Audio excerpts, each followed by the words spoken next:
to the monsoon session of the Parliament in the year 2015. There are two significant things to be mentioned in this session.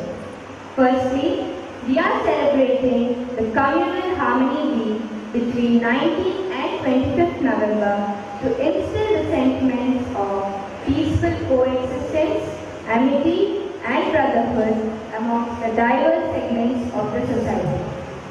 To mark this celebration, all of us have worn the Communal Harmony badges. I humbly request all the honorable members to donate generously for supporting and extending the programs and the activities of the National Foundation of Communal Harmony, which is an autonomous organization of the Government of India. Secondly, to commemorate the 125th birth anniversary of Dr. B.R. Ambedkar, the architect of the Indian Constitution, a committee has been formed under the chairmanship of the Prime Minister to suggest different activities to spread his ideas and thoughts. New members to take oath or affirmation. Anisha, who stands elected as member of the Parliament from Chandrakiri constituency, now going to take oath or affirmation.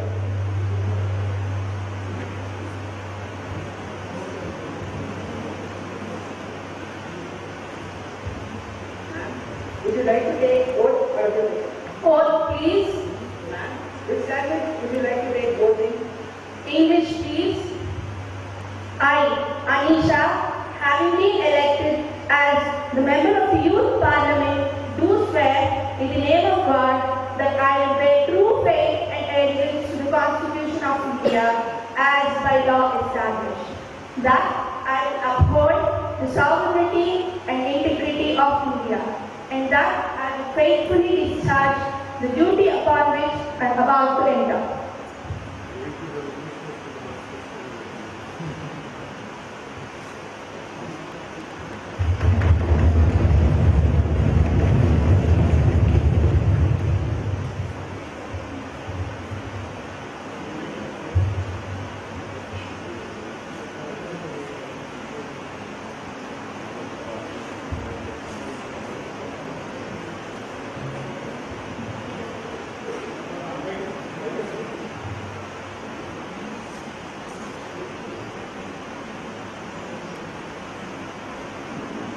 Ashka Raj Purohit, who stands elected as member of the Parliament from Khammam constituency, now going to take oath or affirmation.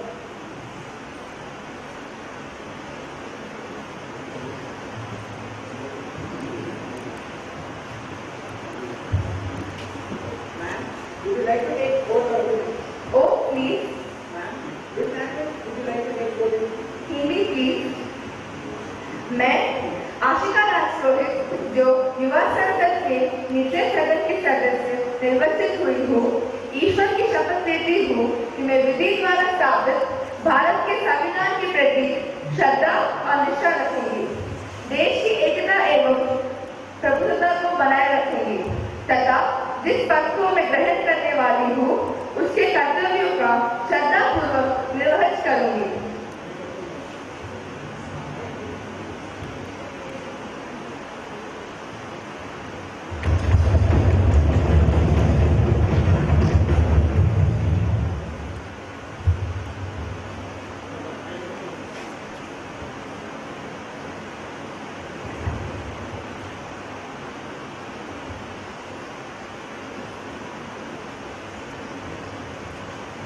Honorable members, let me express my deep condolence on the sudden demise of Dr. APJ Abdul Kalam, the former President of India. It is a great loss for our country. Dr. APJ Abdul Kalam was the recipient of the highest civilian award, the Bharat Ratna. He was highly decorated and widely recognized at both the national and the international levels. His ideas and thoughts were highly appreciated and acknowledged. Our people's president died due to a massive cardiac arrest and collapsed during his lecture at the IIM Shillong on 27 July 2015 at the age of 83. I rise to pay my tribute to Kalam. Bharat has lost a Ratna, but the right from his journey will guide us towards APJ Abdul Kalam's dream destination, India, a knowledge superpower, stands in the first rank of nations. Our scientist president and the one who was genuinely loved and admired by all the masses never measured success by material possessions. He wanted India to leap out of the underdeveloped trough and eliminate the curse of poverty to inclusive economic growth. Wisely, he suggested the politicians to spend only 30% of their time on politics and 70% on development. A suggestion which he often followed up was calling the MPs of the state and discussing the socio-economic issues of the region with them. The third pillar's strength was not born out of aggression, but out of understanding. An insecure nation will rarely discover the road to prosperity. Strength commands respect. His contributions in our nuclear and space achievements have given India a message to be confident of her place in the region and the world. Human beings can shape their lives through will, persistence, ability, and sheer courage. But we have been not given the right to script where we are born, when, and how we die. However, if Kalamji had been offered an option, this is how he would have perhaps chosen to say goodbye on his feet in front of a classroom of his beloved students. Let me express my deep sorrow over the demands of our best messenger and our former president, APJ Abdul Kalam, who is our Margdarshak. Let me express my deepest condolences at the sudden demise of India's iconic leaders and former president, Dr. APJ Abdul Kalam. Dr. Kalam was one of the greatest scientist minds, a secular statesman and a patriot, who inspired the young and the old alike with his words and deeds. His contributions to our polity will remain unparalleled. We deeply mourn the loss of our leader, and I'm sure the House would join me in conveying our condolences to the bereaved family. The House may now stand up in silence for a short while as a mark of respect to the great leader.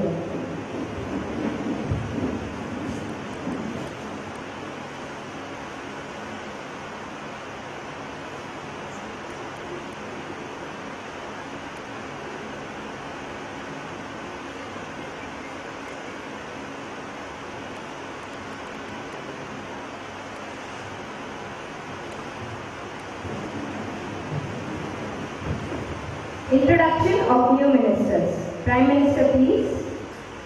Two ministers who are highly efficient, young, and dynamic. I am confident that they will create history for themselves by able administration of their respective portfolios. Mrs. Sheila Sharma has been nominated to take charge of sports and youth affairs.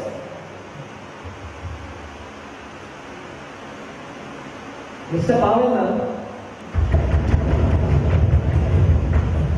has been nominated as Minister of State for Human Resource Development.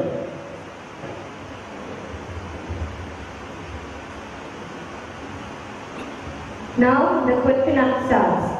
Question number 121, Srimati Mosam Noor.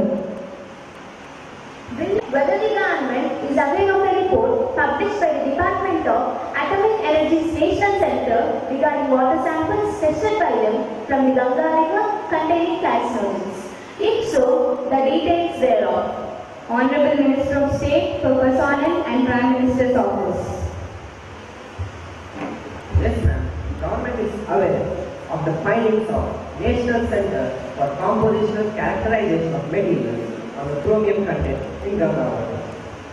NCCCM is a laboratory under the Department of Atomic Energy, Government of India, specializing in trace and ultra-trace detection of impurities in materials.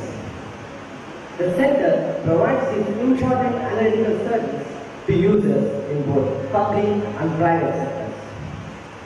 NCCCM has recently developed a specialized technique for trace detection of traces of chromium in water.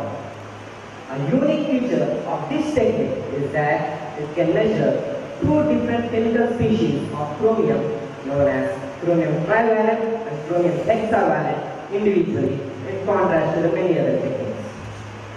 This aspect is important because out of the total chromium present in water, chromium hexavalent alone is carcinogenic in nature at trace levels. This technique has been used to measure chromium in some water samples, namely tap water, groundwater, waste effluent water, etc. A sample of Ganga water collected during the Kumbh Mela was also tested to find chromium hexavalent content at about 1 ppb. The permissible limit or the maximum contamination level is an enforceable standard which currently is at 50 ppb for chromium hexavalent in drinking water as per the Bureau of Indian Standards and World Health Organization. So, the contamination level found in the tested samples by NCCCM is below the permissible limit. Next question. Question number 122, Sri Hiralal Varshney. Ministry of Tourism has made any study to find out as to what is India's potential for attracting foreign tourists. If so, may I know to what extent this potential has been utilized successfully by us until now? Honorable Minister of Tourism.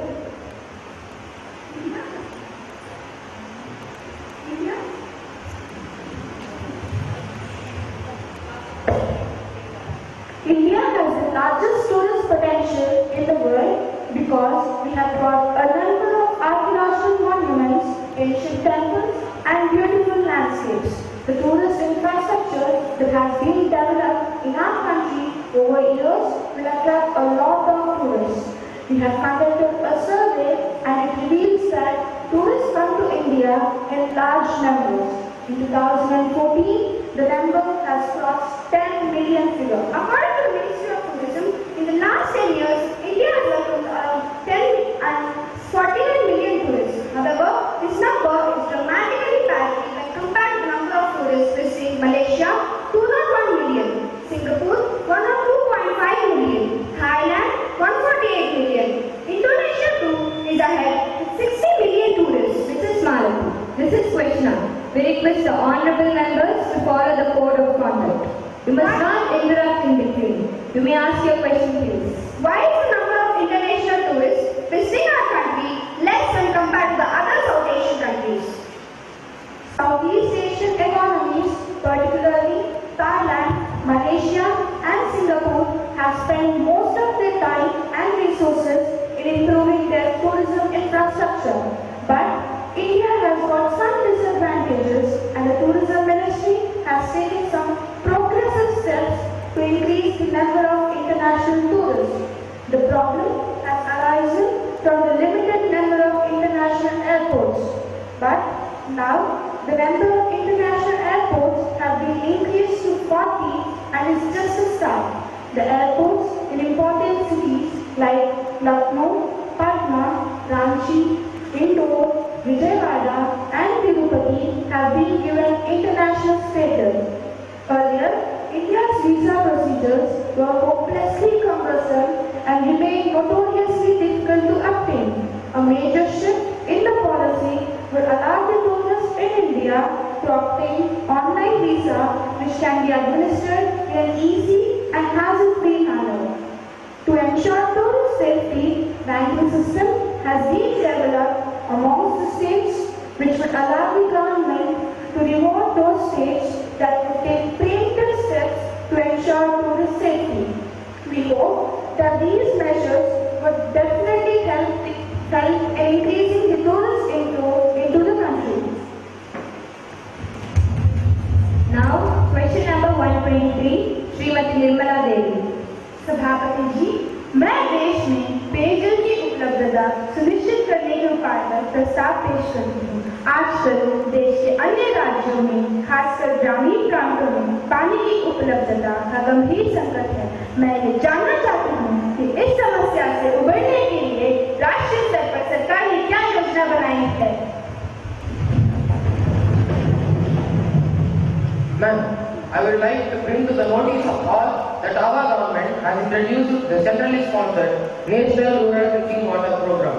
The goal of NRDWP is to ensure that every rural person will have access to safe water for drinking, cooking, as well as other domestic needs, including livestock, throughout the year. by 2022 will ensure that every rural person will have access to 70 electricity within their household premises or at a vertical or horizontal distance of not more than 50 meters from their house without the barriers of social or financial discrimination.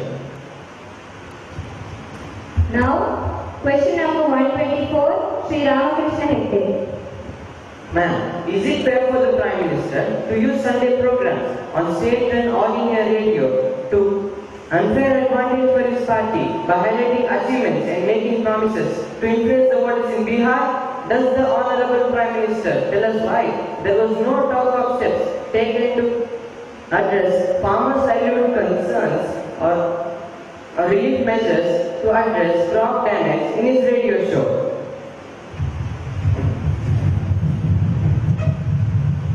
Respected Speaker Ma'am and my dear members, our Prime Minister launched his radio addresses in October last year to get his message across 2/3 of the country which lives in rural India and does not have access to television. The program, Man Ki Baat, would allow Honorable Prime Minister to directly connect to the common man and showcase his personalized style of leadership. Our Prime Minister has used his speeches to bring focus on issues like drug abuse and sanitation problems which the previous governments have often avoided. The main purpose of the program is also talk about people and issues that can be inspirational, whether that be Selfie with Daughter, Swachh Bharat Abhiyan, Jan Dhan Yojana, energy conservation, and so on. Please don't politicize the issue. It's a purely public one. With regard to the farmers' social issue, whether one is on this side or on the other, we all are sad about such issues.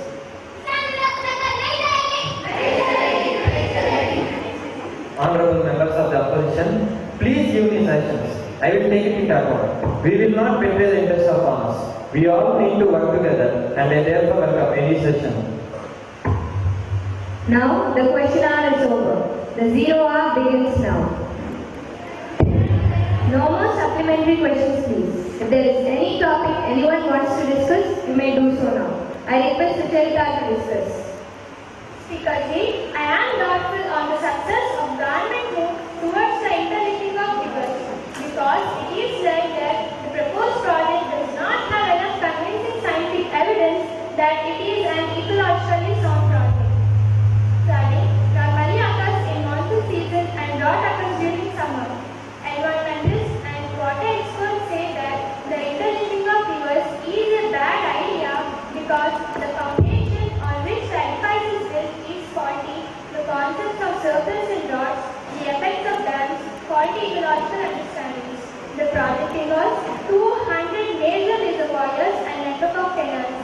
Hence, people in the country feared of massive displacement.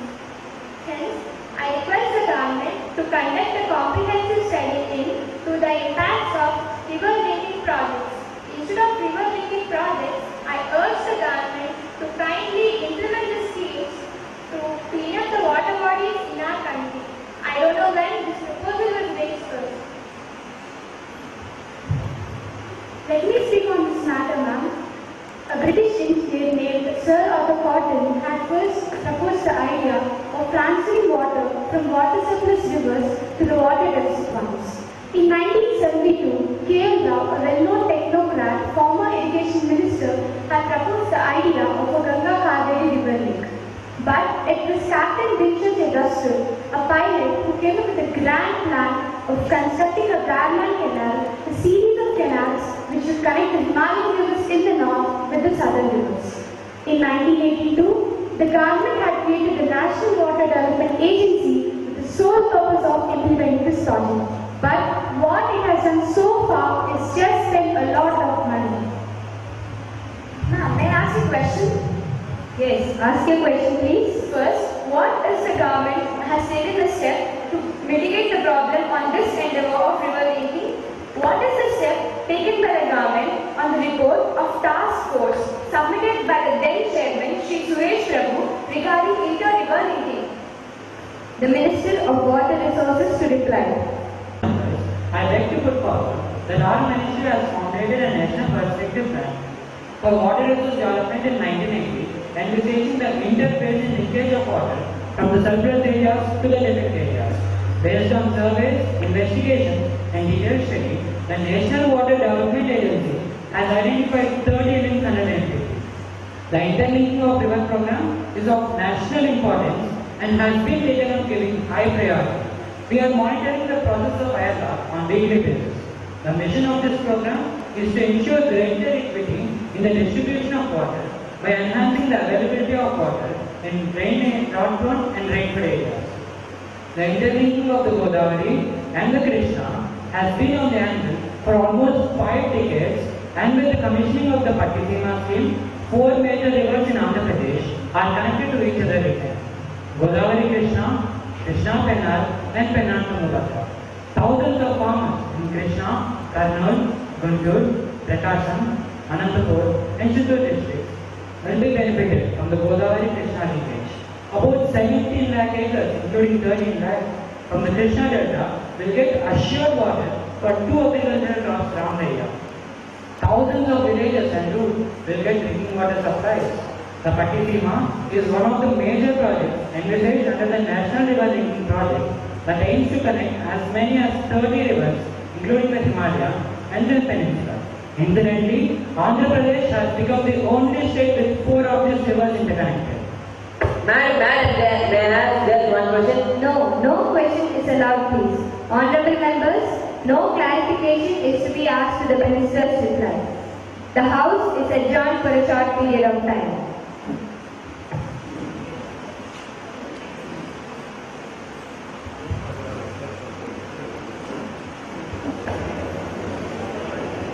Breach of privilege. Madam, by commenting on the recommendations of public account committee, I have already requested you to allow me to raise the question now. Sri Unnimenan, have you given notice of it earlier?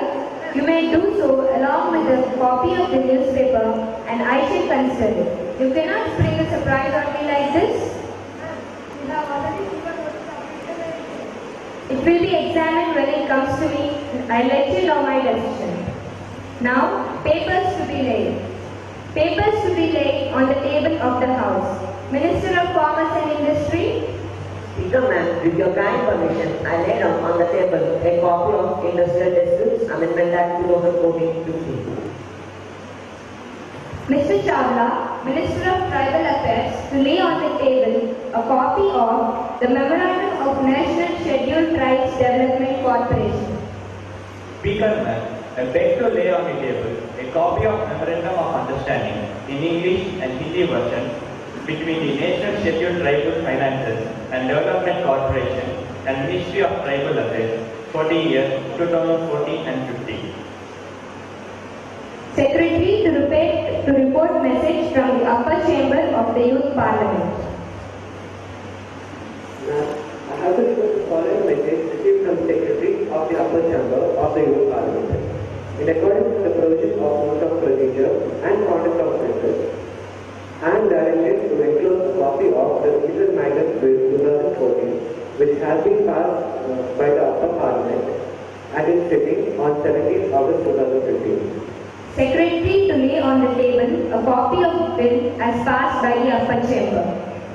Ma'am, I lay on the table of the House the Illegal Migrants Bill 2010 as passed by the upper chamber. Honorable members, I have an announcement. On my own behalf and on the behalf of the honorable members of the House, I have great pleasure in extending a warm welcome to His Excellency Mr. Svein Jakobsen, the Speaker of the Danish Parliament, and other Danish parliamentary delegates who are on a visit to our country as our honored guests. The other honorable members include Mr. Knut Ostendgaard, Mrs. Lily Gildenkill, and Mrs. Beverly Jack. It is very high-powered delegation. The delegation arrived on Thursday, the 19th of November 2015. They are now seated in the special box. We wish them a happy and fruitful stay in our country. We also convey to them our warm wishes to Her Majesty, the Queen of Denmark, the Danish Prime Minister, the Parliament, and the friendly people of Denmark.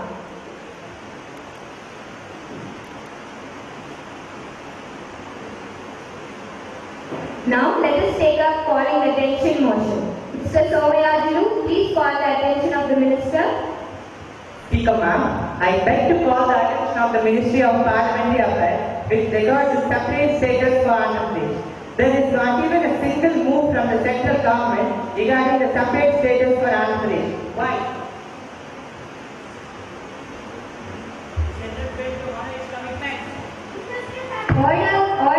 Order. Honorable members, please listen to what the Minister speaks. Speaker ma'am, and all the honorable members of the opposition, I would like to make one thing clear. In the present scenario, there is no scope of special status. Order. Honorable members, please put on the placards and listen to what the Minister has to say. In the present scenario, there is no scope of special status. No state will suffer any loss, even if it is not given any special status. Even in the case of Uttarakhand, the special status was accorded only after 2 years of its formation, though it had met the required criteria and was qualified for such a status right from the time of its formation. But in the case of Andhra Pradesh, it has not met any of the required criteria needed for appointing the special status. But the government has decided to announce several welfare programs exclusively to Andhra Pradesh. We assure you that the centre will not let AP down and will fulfill all our promises made in the Andhra Pradesh Reorganization Act. We will also provide more funds or aids that of the state is expected. We will provide and continue to provide funds for development, and the 14th Finance Commission is seriously considering the issue of granting special category status to Andhra Pradesh. When the Chief Minister visits New Delhi to meet the Prime Minister, clarity will come on this issue. The centre is also keen on introducing new railway zone to Andhra Pradesh. It is firm on increasing the speed of the newly launched AC-AP Express train. The Polavaram project will be completed on the lines of the Pattisima project. We the people of Andhra Pradesh were against bifurcation when the bill was raised in the parliament. People here were aware of the problems we were going to face after bifurcation. Many people protested by going on hunger strikes, but the Congress passed the bill with the support of BJP. Later, in the election, BJP leaders have promised to give special status and funds for the state which is now with a deficit budget. The split was a raw deal for Andhra Pradesh, as it has no capital, no education institutions, and no infrastructure, especially in Simandra. Speaker ma'am, I would like to bring to the notice of all that revenue was not divided on the basis of population during the time of bifurcation. While the state has a population of 58% of the entire population of Andhra Pradesh and Telangana put together, they are getting central assistance of only 48% of the total central assistance. On the other hand, Telangana, which has a population of just 41%, is getting central assistance of 52%. The state will get around 5 lakh crore funds if special status is accorded. Apart from this, tax concessions may encourage the entrepreneurs to set up their industries in backward regions. It's time for the Honorable Prime Minister to keep up all the promises he has made to Andhra Pradesh. Ma'am, we had lots of expectations on the Union Budget 2015-16 and hope that the BJP-TDP alliance would announce measures towards fulfilling the promises the government had made. But we are totally disappointed with the budget. Andhra Pradesh has had to face adverse circumstances in the recent year. The cyclone has caused maximum damage. On the other hand, 36% of the areas face severe drought. Keeping this in view, I feel that the budget allocated by the government is quite insufficient. Speaker ma'am, let me recall what happened in the Congress government when they backstabbed. Hope you won't disappoint the people and give up all your promises before they start losing confidence in BJP. Recently, at an election meeting held at Tirupati, the Prime Minister candidate has promised that a world-class captaincy would be developed which would be better than them. We urge the government to extend every help in the state, both in terms of policy decision and provision of funds. Hyderabad was not just the capital, but also a rising IT hub with about 80 to 90%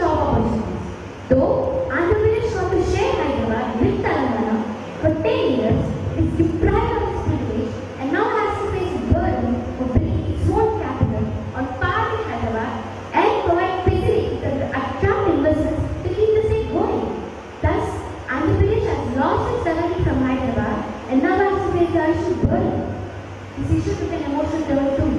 A Congress worker named Nilikoti at some table allegedly set himself on fire at a Congress meeting 2 months ago. But there is no possible response from the government. We are surprised and sent a silence in granting special status. We are not going to look for fight for special status at any cost. The learned members of opposition, we assure you that we will keep up all the promises one after the other. We have already got 5 all-India institutions to Andhra Pradesh within 1 year's time. As per our election manifesto, our government is committed in laying foundation for all-India medical sciences via Mangalagiri shortly. The government would spend 3,030 crore rupees for all the 5 institutions for which we have laid foundation. The HRD ministry would spend 700 crores for IIT Tirupati, 300 crores for MIT Talapalli, 680 crores for IIM Visakhapatnam, and 870 crores for Indian Institute of Science Education and Research, Tirupati, and Indian Institute of Information Technology, Chittoor. Ma'am, let me recall that before the Lok Sabha elections, the UPA government had promised the Seemangal region of the special category status. In February, the then Prime Minister Manmohan Singh had said in the Parliament that Seemangal region would be assured special category status for 5 years. We want the provisions of the AP Bill and the contents of the House proceedings on this issue to be implemented. We do not want silence. The government should honor the statement made in the House. I would like to know how far the promises made by the Prime Minister are valid. Respected Speaker Ma'am and the honorable members, on behalf of our Prime Minister, I would like to speak on this matter. The special category state status makes the state eligible to get additional funds from the centre. It has been granted in considering certain aspects, that is, hilly and difficult terrain, low population density, sizable share of tribal population, and strategic location along the border with other countries.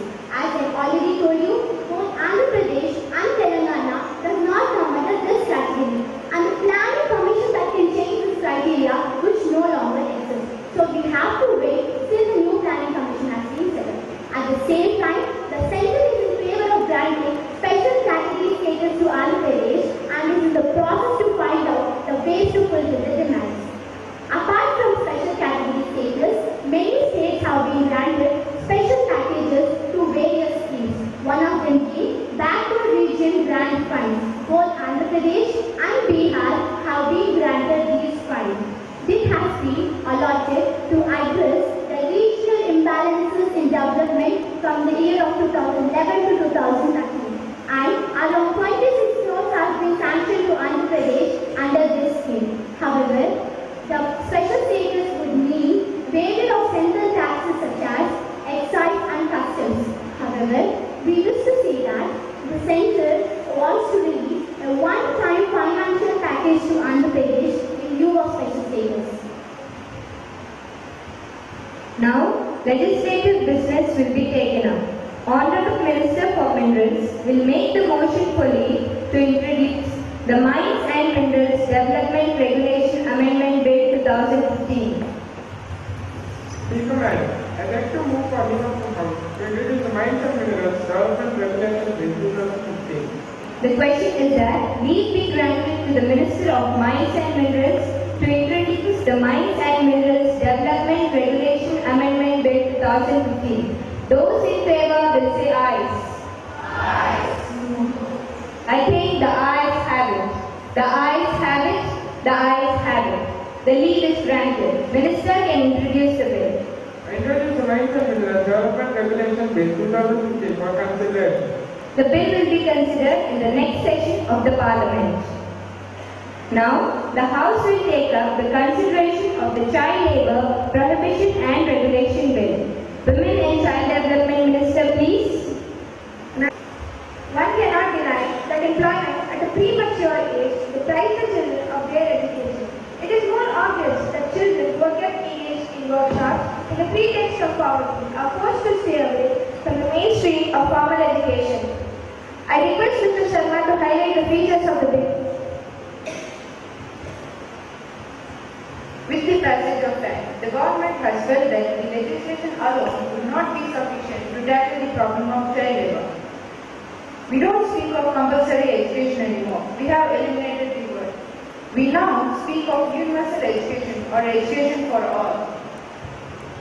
We cannot compel education. The main features of this bill are: it prohibits employment of children aged below 14 years only in 18 specified occupations and 65 processes, and regulates the condition of working of children in other occupations or processes. The new bill provides that employment of children below 14 years will be prohibited in all occupations and processes. Besides, the age of prohibition of employment will also be linked to the age under the Right of Children to Free and Compulsory Education Act 2009. Children working as artists in audiovisual entertainment industry, including advertisement, films, television serials, sports activities, except the circus, have been granted special exemption, provided that such work does not affect their school education. Speaker ma'am, I am confident that all the members of this House, irrespective of party affiliation, will welcome the bill wholeheartedly. I now move that Child Labour Prohibition and Regulation Bill 2015 be taken into consideration. Motion 2015 be taken into consideration. I request Mrs. Sheila of Progressive Alliance Party to speak on the matter. Honorable Speaker ma'am, on behalf of my party, I support the bill. As per the proposed amendment in child labour laws, children below 14 years of age can help their families in farm work or artisanship. It doesn't deviate from the objective of the Act, which is to ban employment of all children below 14 years in all commercial enterprises and family-owned non-hazardous sectors. I request the Leader of Opposition to speak on the matter. Was passed nearly after 6 decades since the adoption of the Constitution, but its relevance even today makes it indispensable and hence is cherished as a gift to children. The law has opened the portals of education to all children aged between 6 and 14. Poverty and lack of social security are the main reasons of child labor. The increasing gap between the rich and the poor and the lack of quality universal education have also contributed to children dropping out of school and entering into the hazardous labor force. A major concern is that the actual number of child laborers goes undetected. Laws that are meant to protect children from hazardous labor force are ineffective and are not implemented correctly. In this situation, how can we accept the Child Labor Act? Won't you give address next? Madam, the bill has regressive impact on the most vulnerable people in the country. It goes against the RTE law that says equal opportunity must be given to all children. Do you mean to say that we can exploit children in the name of home-based industries? We fail to understand that we are legalizing a horrible reality instead of banning it. Children constitute 39% of the total current population and have the potential to become a vital resource as future Indians. Since 2001, the number of out-of-school children has decreased from 32 million to 2.2 million in 2012-2013.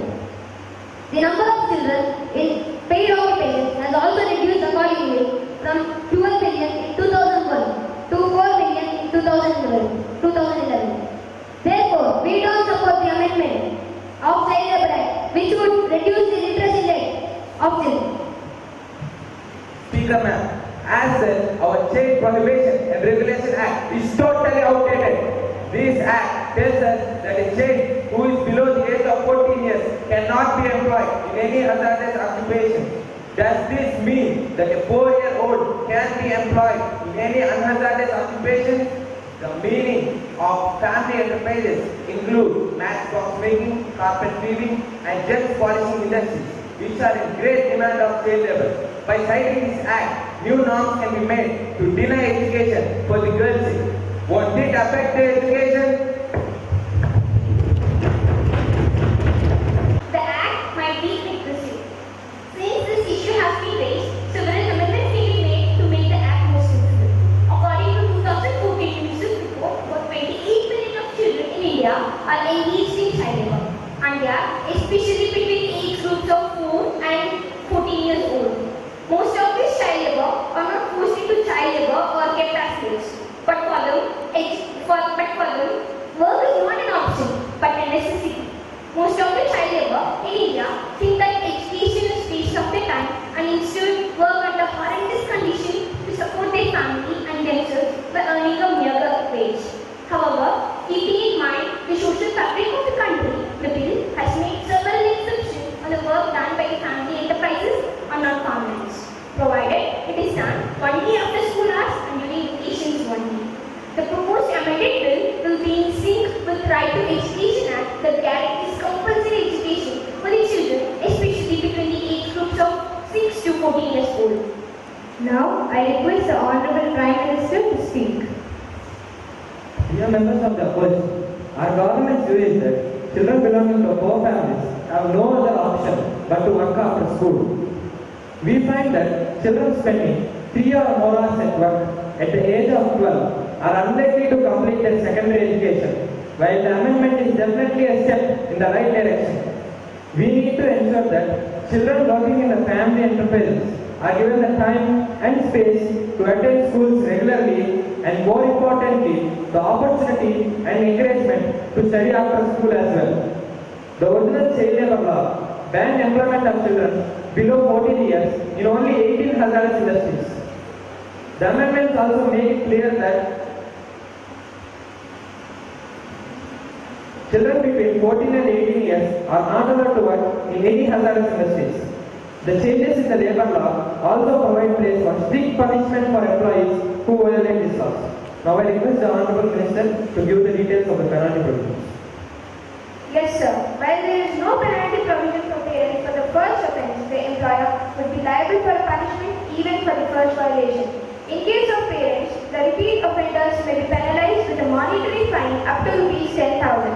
In case of first offence, the penalty for employers has been raised up to 2.5 times of the existing one, from rupees 20,000 to rupees 50,000. In case of a second or subsequent offence of employing any child or adolescent in contravention of the law, the minimum imprisonment would be 1 year, which may extend to 3 years. Therefore, striking a balance between the need for education for a child and the reality of social fabric and socio-economic conditions in the country, a child can help his family or family enterprise, which is other than any hazardous occupation, after school hours or during vacations. I hope I have clarified the doubts raised by the members in the course of my speech. I thank for your support and seek your cooperation in implementing this measure. I request the House to pass the bill. The question is that the Child Labour Prohibition and Regulation Bill 2015 be taken into consideration. Those in favour will say ayes and those against it say no. Ayes. I think the ayes have it. The ayes have it. The ayes have it. The motion is adopted. Now we shall take up clause by clause consideration of bill. The question is that clause 2(4) stand apart of the bill. There is no amendment in clause 7 by Sri Mohan. Sri Mohan, are you moving it? No, ma'am. Now, question is that clauses 2(4) stand apart of the bill. Those in favour will say ayes and those opposing the bill will say no. Ayes. No. I think the ayes have it. The ayes have it. The ayes have it. The motion is adopted. Clause 2(4) stand part of the bill. And now the question is that clause 1, the enacting formula and the title stand part of the bill. Those members in favour of the bill will say ayes and those against the bill may say no. Ayes. No. I think the ayes have it. The ayes have it. The ayes have it. The motion is adopted. Minister of Women and Child Development, please. Madam, I move against the bill may say no. Ayes. No. I think the ayes have it. The ayes have it. The ayes have it. The bill is passed.